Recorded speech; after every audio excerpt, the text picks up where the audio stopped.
ఇది నా కథ. జీవితం అనే కురుక్షేత్రంలో మధ్యతరగతి అనే పద్మవ్యూహంలో చిక్కుకున్న ప్రతి మధ్యతరగతి అభిమన్యుని కథ. ఏదో పెద్ద బుక్కులు రాసే మాదిగా రాస్తూనే అంటావు. అయినా నాకు తెలియక అడుగుతా, ఇదేం ఫ్యాంటసీరా? లేఖలు రాయడం, తెలియని అడ్రస్ పంపించడం, నీకేమైనా పిచ్చా? రేపు రెడీగా ఉండు, పెళ్లి చూపులకు వెళ్తున్నాం. జీవితం అనే యుద్ధంలో తనను తాను గెలిచిన వాడికి ప్రపంచంలో దొరకని ప్రేమంటూ ఏదీ లేదు. అదేమొద్దు కానీ త్వరగా ఇంటికి రా.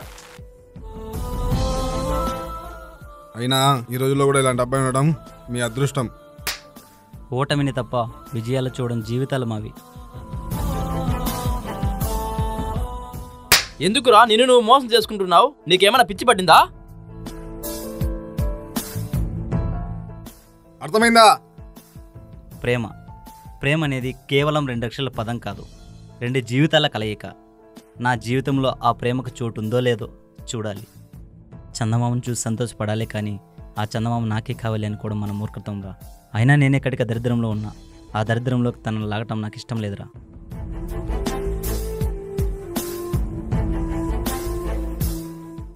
నేను చెప్పేది కాస్త విన్నానా? రూపాయి సంపాదన లేని వాడికి బాధ్యత తీసుకునే అర్హత లేదు నాన్న. అయినా పెళ్ళంటే 2 అక్షరాలు తోడు లేక 3 అక్షరాల బరువు బాధ్యత కాదు నాన్న.